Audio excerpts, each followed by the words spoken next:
यह कहानी है जोनाथन ओजे की। जोनाथन कोई साधारण व्यक्ति नहीं थे। वे Los Angeles County sheriff department में स्वॉट यानी स्पेशल ऑपरेशन टीम के एक अनुभवी अधिकारी थे। 18 इयर्स का लंबा अनुभव और एक बेहद प्रभावशाली व्यक्तित्व। उनका जीवन सिर्फ पुलिस की वर्दी तक सीमित नहीं था। पुलिस में आने से पहले वे स्पेशल फोर्सेस में एक पैरा ट्रूपर रह चुके थे, जिसका मतलब था कि वे किसी भी मुश्किल परिस्थिति में खुद को संभालना बखूबी जानते थे। उनके दोस्त ने लोहे के समान स्ट्रॉन्ग कहा करते थे और उन्होंने अपने करियर में कई गिरफ्तारी वारंट पूरे किए, कई गोलीबारी में हिस्सा लिया, खतरनाक अपराधियों के साथ बंधक स्थितियों को संभाला। एक बार की बात है, जब अपने ससुर के साथ कैंपिंग पर थे तो उन्होंने एक काले भालू को भी मार गिराया था। ये सभी कहानियाँ उनकी ताकत, उनकी बहादुरी और बेजोड़ साहस का सबूत थी। वह सिर्फ एक बहादुर पुलिस ऑफिसर नहीं थे, बल्कि एक पति और एक पिता भी थे। उनकी एक बेटी थी, क्लो, जिसे वो बहुत प्यार करते थे। अपने परिवार और करियर के बीच जोनाथन अपनी निजी ज़िंदगी में एक बड़ी चुनौती का सामना कर रहे थे। एक ऐसी चुनौती जो शायद उन्हें अंदर से तोड़ रही थी। जोनाथन की ज़िंदगी में एक बहुत बड़ा लक्ष्य था, वेस्टर्न स्टेट्स 100 मील एंड्योरेंस रेस को पूरा करना।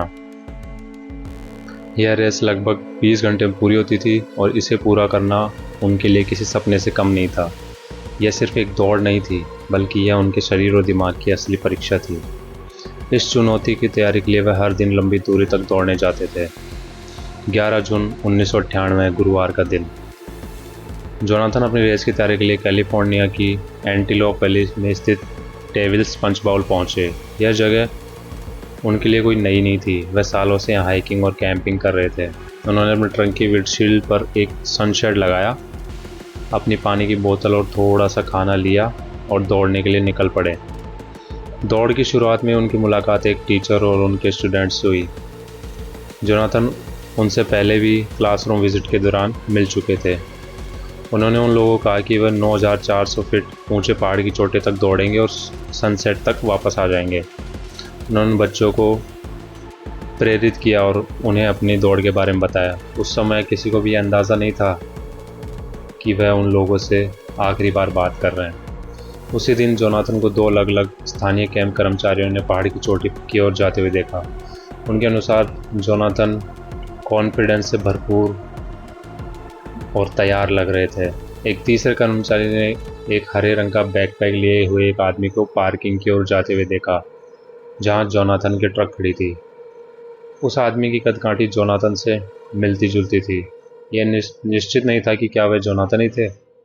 इसके तुरंत बाद एक स्थानीय निवासी ने पार्क कर्मचारी को एक चौंकाने वाली बात बताई। उसने पंच बाउल में एक गोली चलने की आवाज़ सुनी थी। यह बात सुनकर पार्क का जो एम्प्लॉय था उसने तुरंत पुलिस को सूचित किया, पर शुरुआत में से एक नॉर्मल इंसिडेंट मान लिया गया। जब रात गहरा गई और जोनाथन घर नहीं लौटे तो उनकी वाइफ को चिंता होने लगी। उन्होंने अधिकारियों से संपर्क किया और बताया कि उनके पति लापता हैं। तुरंत एक बड़ा खोज और बचाव अभियान शुरू हो गया। जोनाथन की ट्रक वहीं खड़ी थी जहां उन्होंने छोड़ा था। कोई छेड़छाड़ उस ट्रक से नहीं की गई थी और सारी चीज़ें सेफ थी। पुलिस अधिकारी को पहले लगा कि जोनाथन को कुछ मामूली चोट लगी होगी और वो जल्दी मिल जाएंगे, लेकिन अगले 24 घंटे तक जोनाथन को जानने वाले हर किसी को पूरा यह यकीन था कि वे ठीक थे, लेकिन जोनाथन कहाँ है किसी को कोई आइडिया नहीं था। उन्हें लगा कि जोनाथन का टखना मुड़ गया होगा और वो कोई जगह फंस गए होंगे। उन्हें लगा कि वे कठोर रेगिस्तान का जो माहौल होता है उसको वो संभाल लेंगे, लेकिन 24 घंटों के बाद भी जब उनका कोई निशान नहीं मिला तो यह चिंता और संदेह में बदलने लगी। खोज अभियान को और भी आगे बढ़ाया गया। जोनाथन के सैकड़ों साथी, अधिकारी, यहाँ तक कि सेना के हेलीकॉप्टरों को भी बुलाया गया। पूरे इलाके की जांच की गई। उन्हें खोजने के लिए घोड़े, all terrain vehicle, thermal imaging उपकरण भी लाए गए। घाटियों और दरारों को इंफ्रारेड टेक्नोलॉजी से खंगाला गया ताकि रात के अंधेरे में भी कोई सुराग मिल सके। इतनी बड़ी टीम, इतने आधुनिक उपकरणों के बावजूद भी जोनाथन का कहीं कोई पता नहीं लगा। यह ऐसा था जैसे उन्हें ज़मीन निगल गई हो।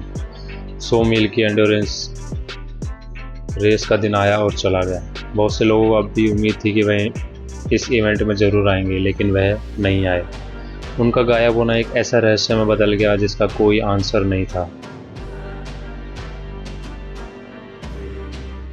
आज भी हमें नहीं पता कि उस दिन जोनाथन के साथ क्या हुआ, लेकिन उनके गायब होने के 3 प्रमुख सिद्धांत हैं।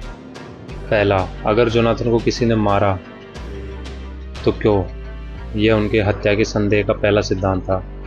पुलिस में अपने टेन्योर के दौरान उन्होंने निश्चित रूप से कुछ दुश्मन बनाए होंगे, लेकिन क्या होगा अगर यह सिर्फ एक इत्तेफाक न हो? उस समय एंटीलोप वैली के आसपास कई मैथ लैब चल रही थी, जो कि शायद ड्रग्स होता है। एक मुखबिर से एक टिप भी मिली थी जिसमें कहा गया था कि जोनाथन ने अपनी नौकरी पर कुछ खोज लिया है और वह हीरो बनने वाले हैं, इसलिए उन्हें ख़त्म कर दिया गया। उस टिप की सच्चाई आज भी अननोन है। इसके अलावा बाद में कुछ भ्रष्ट अधिकारियों का भी पता चला जो इन ड्रग डीलरों को पैसे के बदले में सुरक्षा देते थे। जोनाथन के एक सहयोगी डैरेन हैगर को भी डिपार्टमेंट से निकाल दिया गया क्योंकि वह यह पता लगाने की कोशिश कर रहे थे कि क्या कोई करप्ट ऑफिसर जोनाथन के गायब होने से जुड़ा था। क्या जोनाथन ने कुछ ऐसा देखा था जिसकी वजह से उन्हें चुप करा दिया गया? दूसरा सिद्धांत, आत्महत्या का विचार। अपनी दौड़ पर निकलने से पहले जोनाथन अपनी पत्नी से कहा था, एक अच्छी जिंदगी जियो, हमारी बेटी क्लो को बताना कि मैं उससे प्यार करता हूँ। उनकी 12 साल की शादी टूटने के कगार पर थी और वे चुपचाप तलाक के बारे में सोच रहे थे। उस समय उनकी पत्नी को लगा कि उन शब्दों का मतलब वह शादी से बाहर हो रहे हैं, लेकिन अब वह मानती है कि उनका मतलब कुछ और भी हो सकता है।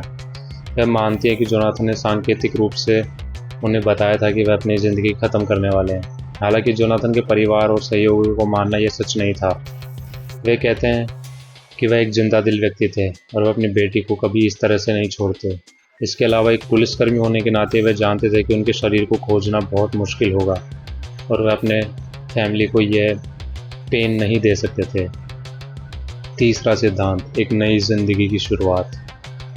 उनके कुछ दोस्तों का आज भी यकीन है कि वे एक गुप्त मिशन के लिए चुपचाप सेना में वापस चले गए, जबकि कुछ दूसरे लोग सोचते हैं कि वे अलास्का भाग गए होंगे, एक ऐसी जगह जहां रहने का उन्होंने हमेशा सपना देखा था। वैसे भी अपनी पत्नी के साथ उनका घरेलू जीवन कुछ खास अच्छा नहीं था। हो सकता है कि पहाड़ की चोटी पर उन्हें एक नई रोशनी मिली हो और उन्होंने फैसला किया हो कि अभी नहीं तो कभी नहीं। उनकी बहन को इस बात का पूरा यकीन है कि जब वह आखिरी बार अपने भाई से मिली थी तो वह कैलिफोर्निया में रहने से बहुत दुखी थे और उनके शब्दों में जाने के लिए तैयार थे।